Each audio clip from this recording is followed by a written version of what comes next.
हूं। आज मेरे सामने गांव की सरकार उपस्थित है।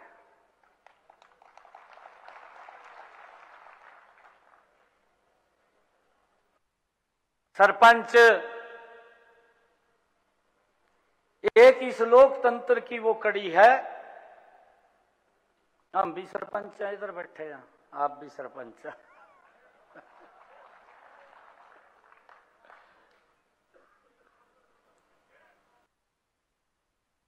हम सब जनता के प्रति जवाबदेह हैं, जनता के प्रतिनिधि हैं। इस लोकतंत्र में चुनाव होता है।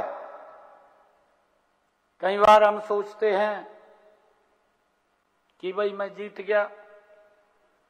वो जीतना नहीं होता।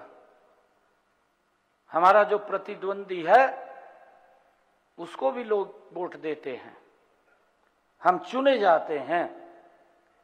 ज्यादा मत हमारे पास आए तो हम चुने गए।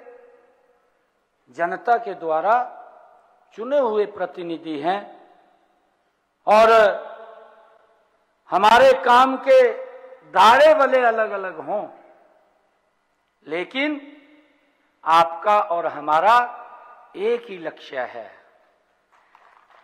जन सेवा से राष्ट्र सेवा। ये हमारा लक्ष्य है। आपका भी यही लक्ष्य है और इधर जो बैठे हैं उनका भी लक्ष्य है। और इस लोकतंत्र की इकाई को हम मजबूती से आगे बढ़ाने का काम करते हैं।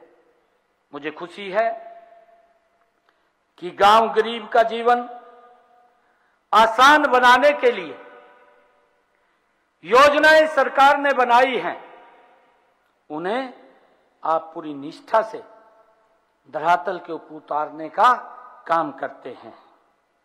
आपके योगदान की मैं सराहना करता हूं। माननीय प्रधानमंत्री नरेंद्र मोदी जी ने इस लोकतंत्र को उन्होंने कहा भी है कि मजबूती से, आदरणीय प्रधानमंत्री जी ने कहा कि आज भारत की पंचायतें गांव के विकास की प्राणवायु बनकर के उभर रही हैं और उसको लेकर के माननीय प्रधानमंत्री जी का जो एक विजन भी है, एक लक्ष्य भी है, उन्होंने इस भारत के उस लक्ष्य को 2047 तक भारत को विकसित राष्ट्र बनाने का लक्ष्य रखा है। इस लक्ष्य की प्राप्ति आपके गांव का विकसित होना भी उतना जरूरी है जितना गांव को विकसित बनाने के लिए अपने गांव के विकास का रोड मैप तैयार करना है। इसे पूरा करने के मैं आपको ये विश्वास दिलाता हूं कि आदरणीय प्रधानमंत्री जी का जो लक्ष्य है कि भारत ये विकसित राष्ट्र बने, और ये विकसित राष्ट्र का संकल्प ये मेरे गांव से निकलता है। और मैं आप लोगों को विश्वास दिलाता हूं कि संकल्प के लिए ना हमने पहले कमी छोड़ी है और ना पैसे में आगे कमी छोड़ेंगे। आप जितना विकास करना चाहें उतना आगे बढ़ करके आप विकास कर सकते हैं।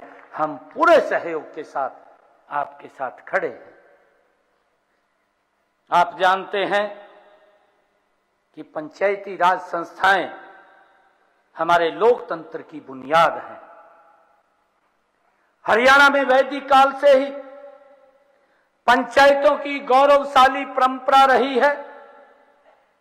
पंचायत को पंच परमेश्वर माना जाता है। समाज में उल्लेखनीय योगदान के साथ साथ ग्रामीण विकास में भी आपकी महत्वपूर्ण भूमिका है। आज आपको ये संकल्प लेना है कि हम अपनी समृद्ध पंचायती परंपरा को आगे बढ़ाने का निरंतर कार्य करते रहेंगे। हमने यह अच्छी तरह से अनुभव कर लिया है कि विकास में आम आदमी की भागीदारी का सबसे उत्तम माध्यम वैदिक काल से हमारे यहां चली आ रही पंचायत प्रणाली है। इसी को आधार मानकर ग्राम स्वराज्य की परिकल्पना की गई है। इसीलिए पंचायती राज संस्थाओं पर बातचीत करते हुए हमने अपने समाज और शासन के उस इतिहास के केंद्र में रखकर इस बात का भी ध्यान रखना होगा कि गांव और पंचायत एक दूसरे के प्राय हैं। जहां गांव है वहां पंचायत भी अवश्य है, विद्यमान है, और पंचायत के बिना गांव का कोई अस्तित्व नहीं है। ये हमारी लोकतंत्र की ये प्रणाली है। हमने सबसे पहले जो हमारी सरकार ने आकर के इसके अंदर सुधार किए हैं, एक जबरदस्त सुधार किए हैं। देखिए, हम सब गांव के प्रथम नागरिक के रूप में हम इस लोकतंत्र की मजबूत कड़ी है और हम सब मिलकर के ही आपस में सामंजस्य के साथ काम को आगे बढ़ाते हैं। हमने वर्ष 2014 में जब पहली बार प्रदेश के अंदर सत्ता संभाली, इसके कुछ महीने के बाद ही ये निर्णय लिया गया कि गांव में हमारी पढ़ी लिखी पंचायतें वो होनी चाहिए। उसका कारण था जब हम देखते थे कि जब कोई शिकायत करता था और शिकायत करके बोलता था, कोर्ट के अंदर जब उसके चक्कर काटता था हमारा सरपंच, और जब वहां जाता था तो जज के सामने खड़ा होकर के बोलता था, कहा भाई मुझे तो पता नहीं लगा, जज ने आके मेरे साइन करा लिए। ये इस प्रकार की बातें वो सुनने को मिलती थी। हमारी जो सोच थी, हमारी सरकार की सोच थी, किसी की क्या मजाल कि मेरे सरपंच के प्रति कोई उंगली उठा दे। इस सोच को लेकर के ये निर्णय करना पड़ा कि वो कोर्ट के अंदर जज के सामने ये ना कहे कि मैं तो अनपढ़ था भाई और मेरे को तो साइन करा लिए। होता भी था, जो नीचे का सेक्रेटरी है, जेई है, वो अपने तरीके से काम करता था। परंतु ये निर्णय इसीलिए लिया गया कि सरपंच को किसी प्रकार की दिक्कत ना आए, और अगर कहीं कोई साइन करने हैं तो कम से कम उसको पढ़ करके तो साइन करे कि कल इस प्रकार की दिक्कत उसके सामने ना आए। इस कारण से ये निर्णय हमारी सरकार ने लिया कि हमारे यहाँ पढ़ी लिखी पंचायत होनी चाहिए।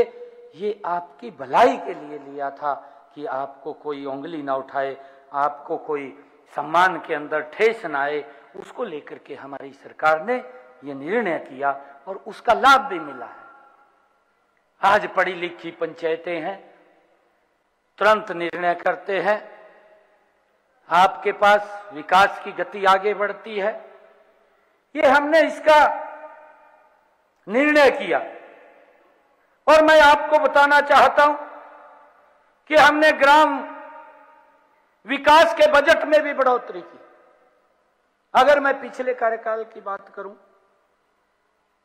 पहले की सरकारें तो गांव के साथ बड़ा अन्याय करती थी, गांव के लिए पैसे खर्च करने से बचती थी, गांव को नजरअंदाज किया जाता था, गांव के लोगों को बांट करके राजनीतिक दल अपनी दुकान चलाते थे। हमने गांव के साथ हो रहे अन्याय का समाप्त किया है। हमने गांव के विकास के लिए